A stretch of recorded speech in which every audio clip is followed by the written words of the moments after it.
The Chiefs and NFL schedules for 2020 are out, and if the season begins on time, what a start for the defending Super Bowl champions. 3 division champs in the first 4 games, with 2 on the road for Kansas City. Beat writer Herbie Teope breaks down the schedule on SportsBeat KC, the Kansas City Star's daily sports podcast. It's Monday, May 11th, and I'm Blair Kirchhoff. After a break, we'll hear from punter Tommy Townsend. It's not always we post chatter from an undrafted free agent punter, but Townsend has a big task ahead of him. He's the leader to replace Dustin Colquitt, the Chiefs punter for the previous 15 seasons. We'll hear what Townsend has to say about following in Colquitt's footsteps. But first, here's Herbie Teope on the 2020 Chiefs schedule. Herbie, the release of the NFL schedule happened on Thursday, and that is such an occasion now in the NFL. It's done in prime time on NFL Network, and it's become quite the show. I can remember, I'm old enough to remember when the schedule came out via a release by the team. You know, that's how you got it. I mean, maybe this in the pre-email days, you know, you basically sent out a release, and that's how you found out who your NFL team that you're covering is playing. But now, such a big production. And it's silly in one respect in that we knew who the Chiefs were playing. We even knew who the home teams were and the road teams were. We just didn't know the order and which games would be prime time. So I guess the first question is, was there anything that surprised you about the order of the games and which games ended up in prime time and which ones did not? I don't think anything really surprised me. The Chiefs right now, they're one of 8 teams with 5 primetime games, the most in the league, but that's expected. They're the Super Bowl champions. So that didn't surprise me at all. The only thing that really jumped out to me when I first got my hands on that schedule was their opening schedule, their first month. 3 of the first 4 teams are against playoff teams. So, I mean, if you, from last year at least, if you want to test exactly how good you are, why not line up the best competition? We're talking about the Houston Texans for the season opener. They get a break in week 2 against the Chargers where they travel out to L.A., but then they turn right around and travel back on the road to face the Baltimore Ravens, where a lot of prognosticators, analysts, and even us, when we look at the teams in the AFC, we think the Ravens are one of the teams that really built themselves during this offseason to go after the Chiefs. So that's a stout test. And then, of course, to close out the first quarter of the season, they got the Patriots at home without Tom Brady. So, I mean, that's a pretty good schedule there if you want to see where you are in the grand scheme of things when you're facing 3 of the 4 teams that made the playoffs last year. The good news is, as we all know, the Chiefs beat them all last year. They lost the Texans in the regular season, but they trounced them in the playoffs. And the Ravens and the Patriots, they beat them as well. Yeah, you dismissed the Chargers game. I think the Chargers are going to end up being the second best team in the AFC West. So I don't think that's a gimme at all. It's on the road, although we don't know exactly where. It's supposed to be the first Chargers game, I believe, in SoFi Stadium, the new stadium out there. There's some talk about that not being completed, but you're right. Texans, Chargers, Ravens, Patriots. To open the schedule, not only are they playoff teams, the Texans, Ravens, and Patriots, they were all division winners. So the Chiefs get those 3 division winners. You know, in the way the schedule formula works, first place teams play first place teams the next year. The Chiefs get their first place teams out of the way by week 4. So not that the schedule gets significantly easier, but it does change for the Chiefs. If you apply last year's records to the strength of schedule, the Chiefs are I think I saw where they're tied for the 18th toughest schedule in the NFL. This is based on the collective won-loss records from 2019. The teams that the Chiefs play were a collective 500. Easiest schedule, I thought this was interesting, the easiest schedule in the NFL based on 2019 record was the Baltimore Ravens. And so why is that? Well, it's because their NFC crossover division this year is the NFC East. And so those teams, the Eagles were the only one over 500, I think, last year. Everybody was either 9-7, 8-8, or way below 500. So the Ravens got the easiest schedule and the most difficult schedule based on 2019 record, the Patriots. And the Patriots have that because their crossover division in the NFC is the NFC West, which, of course, 49ers, Seahawks, Rams, tough teams for the Patriots. So Yeah, and the Cardinals, they're going to be good this year. Yep, no doubt. I totally agree with that. Cardinals are one of my picks to surprise and to turn it around. I really am pretty high on the Cardinals. If Cliff Kingsbury, you can easy for me to say, if he's a good enough coach, I think they've got a chance to turn things around in the desert. So. Okay, you mentioned the primetime games. That's the opener against the Texans on Thursday night. The Ravens game, I thought this was interesting. It's the only Monday night appearance right now for the Chiefs in Week 3 against the Ravens. I think some Chiefs fans would ask, why only one Monday night football game for the Super Bowl champions when there are two Sunday nights and two Thursday night games, but only one Monday night game? Why? Monday, at least in most of my life, was the night you wanted to play. What's changed about that? Booger McFarland? I don't know. It just seems like Sunday nights, that's where the better matchups have been over the last few years. And I tend to agree with that. And I think it's because it's easy to flex games out for Sunday night football, and I think that's probably why. But you are right. Over the last couple of years, you've seen a shift of mentality where Monday night was the premier game, but all of a sudden now Sunday night games are really taking off. And I think I don't know why that is, but it has happened. Yeah, and so but the Chiefs Ravens, to me, that's the preseason game of the year. The two AFC favorites knocking heads in Week 3, and that is ESPN Monday night primetime game. So one thing that surprised me a little bit, Herbie, was Week 15, Chiefs at the New Orleans Saints, 3:30 or 3:25 kickoff on CBS. That was not selected for a primetime game. I was surprised to see that. Well, here we go with the wonderful flex thing. I think if this game is setting up the way we think it should, and then this, and everyone who knows me knows this, I've picked the Chiefs and the Saints in the Super Bowl for 2 straight years. I'm going back into the well, and I'm going on record right now. I think it's going to happen this year. The 3rd year is the charm. Chiefs versus the Saints in the Super Bowl. But this game, it has the capability to being flexed. Whether that happens, it remains to be seen. Whether we have a season remains to be seen. But I think that's a game that a lot of people are thinking that's a Super Bowl preview. Right. You've got Andy Reid versus Sean Payton. Tyrann Mathieu returns home to New Orleans and leads the defense against Michael Thomas, Emmanuel Sanders, Alvin Kamara. So many side stories in this thing. 2 of the best right tackles in the National Football League and perennial All-Pros, Mitchell Schwartz and Ryan Ramczyk. Granted, they're not going to be on the field at the same time, but if you like offensive line play, you get to watch 2 of the best. There's so many storylines going into that game, and that if the season sets up the way it should, and these 2 are on a collision course, that's a game to watch. Yeah, not to mention, the quarterback that has the NFL record in career yards passing, in Drew Brees, his first match against Patrick Mahomes. So I think that alone will give that game so much appeal, and maybe CBS will keep that game at all costs. That is a marquee game, and you're right. That who knows how the season is going to unfold, but the way it looks right now, that is absolutely a potential Super Bowl matchup. The other one that's kind of interesting to me is the Chiefs against Tom Brady and the Tampa Bay Bucks in Week 12. Get to see Brady again. Where Mahomes hasn't met up against Drew Brees and the Saints. This will be, I count them, I think the 4th matchup between the Patriots and the Chiefs with Mahomes. Not the Patriots, but Mahomes against Tom Brady, yes. Including the playoff, the AFC Championship game in 2018. They played in the regular season that year, played in the regular season last year with the Chiefs winning in New England, and then now the Chiefs go to Tampa Bay. And of course, Tampa Bay is, even in this COVID world, they've sold a ton of tickets because of the trade that brought Tom Brady down, and then of course acquiring Rob Gronkowski.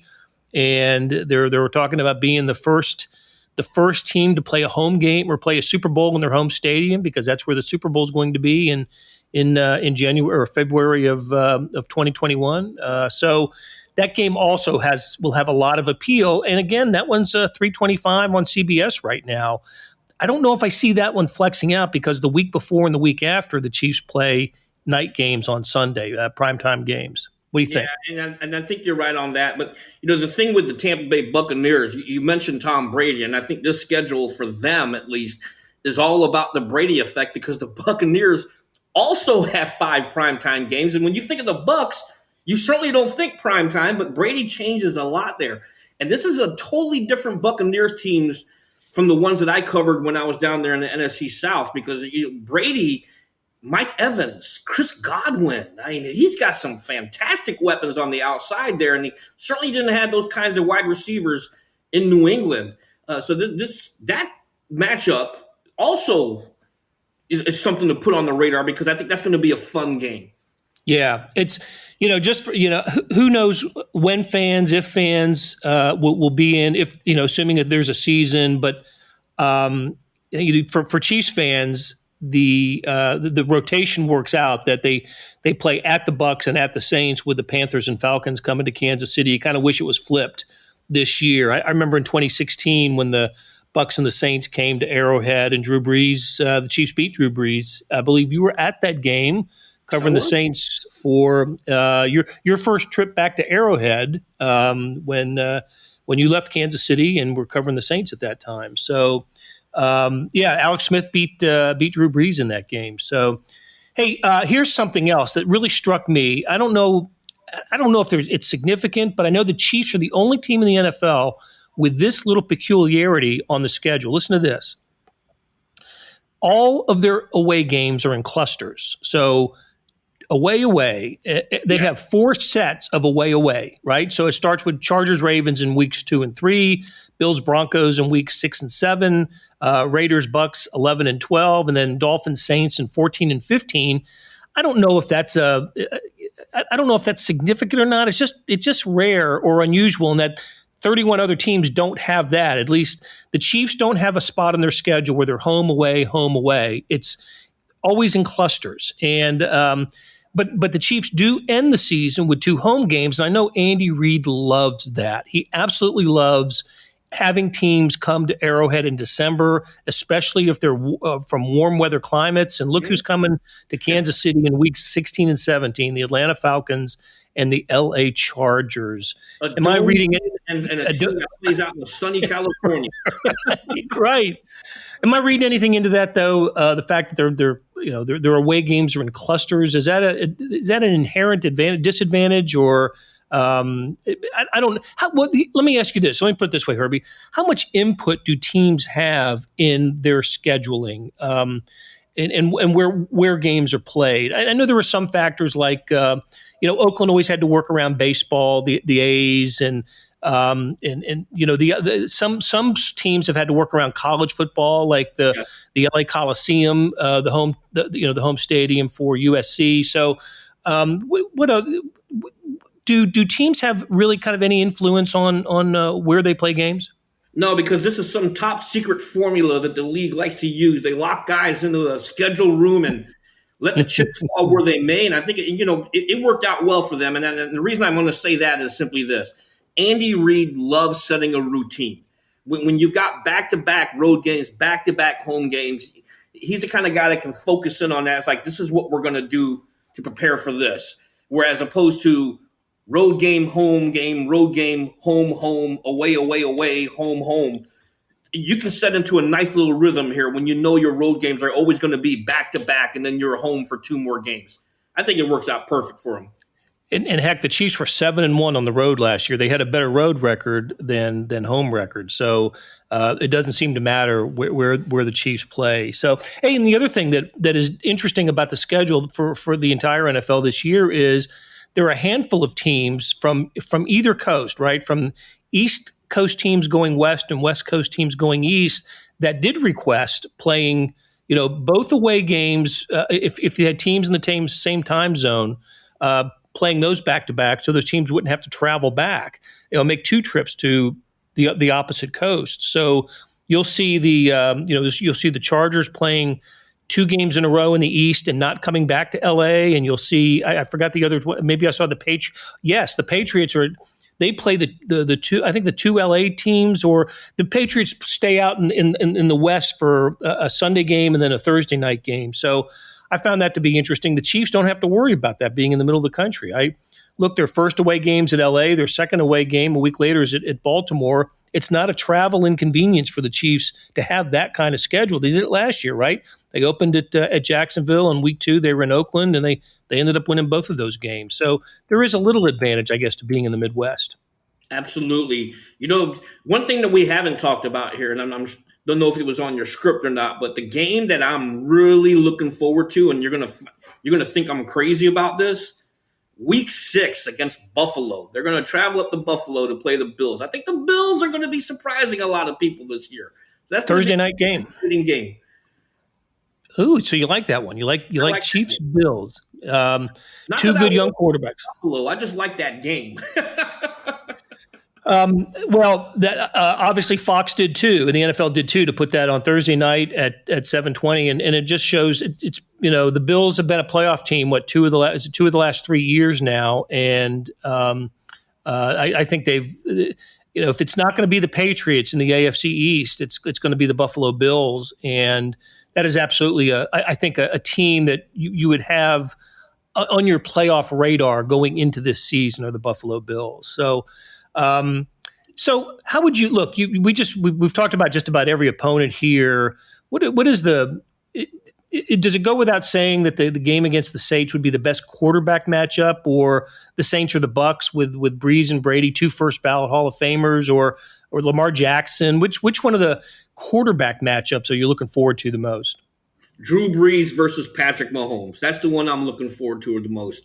If you remember in 2018, the year that Patrick Mahomes won the league's MVP, he overtook Drew Brees because throughout the first half of the season, Brees was the runaway for the MVP.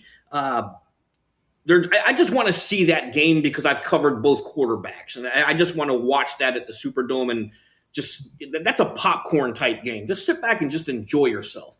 We've seen Mahomes versus Brady. We've already seen Lamar Jackson against Mahomes. And, I think a lot of the young guys will love that game because the way Jackson plays the game. But I want to see Mahomes versus Brees. Yeah, it's one that we haven't seen because you're right. We've seen Mahomes versus Deshaun Watson. We've seen him versus Derek Carr. We haven't seen him versus Josh Allen. That'll be interesting. The Bills game that you mentioned earlier. So, and we've seen Mahomes against Drew Lock, and look, maybe by week 14, if not in week 1, the Dolphins will be playing Tua Tagovailoa. Easy for me. We'll just say Tua, and and that'll who knows, and maybe Justin Herbert's the Chargers quarterback by the end of the year. You just don't know. Well, we don't see the Bengals on the schedule, so no matchup between Joe Burrow and Patrick Mahomes. So, all right, Herbie. Hey, it was great catching up with you, and we will do it again next week. Okay. Hey, it's Blair. We have a special subscription offer for SportsBeat KC listeners, unlimited digital access to the Kansas City Star's award-winning sports coverage. Sign up now for 1 year of Sports Pass for access to all the sports news, features, and columns presented on the kansascity.com site, and it's only $30. That's a 40% savings off our regular rate. Your subscription will automatically renew after the initial term at $50 unless you tell us to cancel. Your subscription helps support the sports coverage of kansascity.com and the Kansas City Star, and that support has never been more important. Please visit kansascity.com/SportsBeatKC offer to get this special offer. And as always, thanks for listening. This question and answer session with rookie punter Tommy Townsend was recorded last Wednesday, May 6th. Early on, he refers to Johnny, that's Johnny Townsend, who preceded his brother at Florida and has been on the NFL roster for the past 2 seasons. Hey, Tommy, congratulations and welcome to Kansas City. How you doing? Thank you. I appreciate that. I'm doing great. I couldn't be more excited to have the chance to play for such an amazing organization, defending Super Bowl champs. So I'm fired up and I'm ready to get to work. Yeah, and the question I have is, after the draft was over, my understanding is you had a lot of offers to go to potentially other teams. What was it about the Chiefs that made you ignore the other offers and you deciding to sign here? Yeah, so I mean, I've been hearing amazing things, about the Chiefs, the coaching staffs, and just the culture that the Chiefs organization brings forward. And so it was always something in the back of my mind that told me the Chiefs would be a really good spot for me, and it played out that way. Let's go to Adam Teicher. Go ahead, Adam. Hey, Tommy, welcome to Kansas City. I was wondering whether there were any punters in your family history, whether it's your dad or grandpa or uncles, cousins, whatever. And if not, how did you and Johnny kind of get into punting? And Brad, I'll have a quick follow-up when I'm done. Yeah, no, there were really no other punters in our family. So it all kind of started off Johnny's junior year of high school, and his team needed a punter. So he went out there and he tried out and he got the spot. And one of my dad's friends, he actually punted for FSU back in the day. And so we got a couple lessons with him, and Johnny went and got a couple lessons with him. And then, as he started going through the recruiting process, he started picking up some offers, and I kind of decided, like I can do this too. Why can't I do it? So I kind of followed in his footsteps, and yeah, here we are. So it's pretty crazy. I mean, looking back, as a kid, I can't say that I ever would have thought that I'd be a punter in the place I am now. So it's kind of cool how everything worked out. Now, you were at Knoxville for what? Just 1 year, right? Just 1 year, yes, sir. My freshman. I was wondering, did you come across Dustin Colquitt at all in your year there? And if not, or even if so, what do you know about him? What were your thoughts about him and what he's done in his career? Yes, so I actually met Britton when I was at Tennessee. He came out and got some work in with us. But of course I've always heard stuff about Dustin. I mean, he's a legend in not just the punting industry, but for the Chiefs and throughout the NFL. So just to get the opportunity to get to work with him and learn from him is just hard to pass up. Let's go to Pete Sweeney. Go ahead, Pete. I just had a quick follow-up to the Colquitt thing, and then one other thing. With Dustin, when the team has been with him for 15 years and does decide to move on when you're aboard, just what did that mean to you as far as their confidence in you? Yeah, it definitely meant a lot. Like you said, they've been with Dustin for a really long time. So he's a guy that has done everything the right. The biggest thing for me is I'm just trying to make a name for myself and become my own person. So that's what I'm really excited for. Let's go to Nate Taylor. Go ahead, Nate. Hey, Tommy, thanks for doing this. My question is, understanding that the team is going to look for new punters, how much conversation have you had with Harrison Bucker, the kicker, and James I can't think of his name right now. Winchester, excuse me, the long snapper for the team. Those guys have been on the team for multiple years. Obviously, they've had success with Dustin. Just how much have you tried to communicate with them to get some level of chemistry sort of in this virtual period? Absolutely. Yeah, no, I've spoken to them, a lot. And, I think that's a really big thing is, having them get comfortable with me. And so that's kind of one of my main goals is to really, get comfortable with Harrison and James and, have a really good, smooth, efficient operation. Let's go to Matt Derrick. Go ahead, Matt. Yeah, two quick questions for you. First is just, what have been your conversations so far with Dave Tobe, and as far as getting to meet him virtually and what you kind of learned about what his expectations are? And then secondly, just how much experience do you have folding in the past, and what do you think it's going to take to get you up to speed there? Yeah, so answering the first question, we've spoken a bunch, but we just finished, the virtual rookie minicamp, and we went over schemes and stuff like that. So, I've gotten a little bit of a taste for, what we're doing in Kansas City. And we've also gotten, I've gotten a chance to, watch all the film from, the past few seasons. And, that's kind of something that I've been pushing for and working on, is to, get a feeling and understanding of, the schemes that we're using here in Kansas City, and just trying to learn that. Sorry. Oh, and the second question was about the holding. Yeah. So I've been holding since high school. It's something that, I'm fairly confident in. I've like I said, I've been a holder since high school. And then I also held the 2 seasons that I played at Florida. And we did pretty well there. So, I'm just excited. Like I said a minute ago, I'm just really excited to get to work with Harrison and James and try and make, that operation as efficient as possible. Okay, let's go to Roberts. Roberts, go ahead. Hey, Tommy, can you hear me okay? Yeah, I can hear you. All right, cool. Robert Remsen, Fox 4. So you kind of spoke to it a little bit earlier with the Colquett thing, but replacing a guy like that, it's got to be a lot of pressure. Have you ever had to try and do anything like that, replace a guy that has, like, so much success? And if so, and if not, how are you going to plan on handling that kind of pressure? Yeah, absolutely. I think I did that, at Florida. I'm not sure if you know, but my brother, he led the the country in punting average, for 2 seasons before coming out, and he was a legend at Florida. So I had to come in and step into his shoes and just perform and do really well. So I think I did a decent job stepping in and filling his shoes, but yeah, like I said, I'm the chance to step in after a guy like Dustin. He's an absolute legend, so it's it's exciting to have the chance to try and live up to a standard that he's set.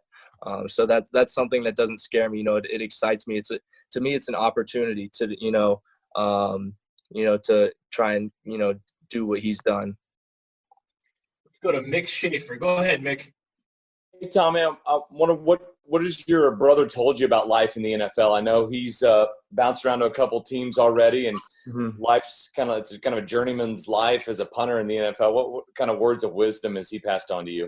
Yeah, it's just kind of just keep your nose down and work hard, and what's meant to be will be, and the rest will follow itself. So that's kind of my plan going into this, is just do what I've been doing my whole career, is just put my nose down and work, and just try and be the best player I can be, and develop as much as I can. Looks like we've got a couple more, Tommy, so we're going to go Pete Sweeney first, and then BJ, you can close us out. Go ahead, Pete. In watching some of your film, it seems like you are really willing to run fakes. One against Vanderbilt in particular comes to mind, where you get fired up, kind of look like a running back. Where did that willingness come from? And has there been any talk already with Dave Tobe about they're willing to do some of that stuff here in Kansas City? So we haven't had that discussion yet. But I don't know. I've always had, a little bit of fire, as a football player. Growing up, I played running back, and then in high school I played corner and safety. So, I've always been, pretty aggressive, and, that's one thing that I think I have in my mind, an advantage is I think I'm a little bit more aggressive than, the typical punter. And I come at, punting with a different mindset. That will do it for today. Thanks to our production staff of Derek Donovan, Savannah Smith, Randy Mason, Beth Welsh, Jeff Rosen, and Chris Fickett. Cap tip goes to Herbie Teope for hanging out and talking about the Chiefs' 2020 schedule. Links to the stories we discussed can be found in the show notes. Hey, earlier in the episode, you heard me talk about the Sports Pass offer. It still stands, and it's a good one, $30 for a year's worth of sports coverage. Here's an even better offer. Buy the entire Kansas City Star product. Sports, news, features, commentary, and analysis, the whole bit.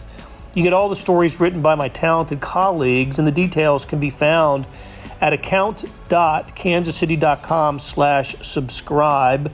That is account.kansascity.com/subscribe. Hey, there's something else. Maybe you already subscribe and you want to help more. You can help us there also. For the past 2 months, no one's covered or told the story of the Kansas City area during the pandemic like the Kansas City Star. And there is a place to simply make a tax-deductible contribution to the Star that will help us continue to report on the coronavirus and how it's impacting our communities. To donate, give to givebutter.com/Kansas City Star. That's givebutter, GIVEBUTTER.com/Kansas City Star. All help is greatly appreciated, and whether it's the Sports Pass, the full subscription, or a donation, you're helping us with our news coverage and helping us deliver products like SportsBeat KC, which will be back on Tuesday. Thank you very much for listening.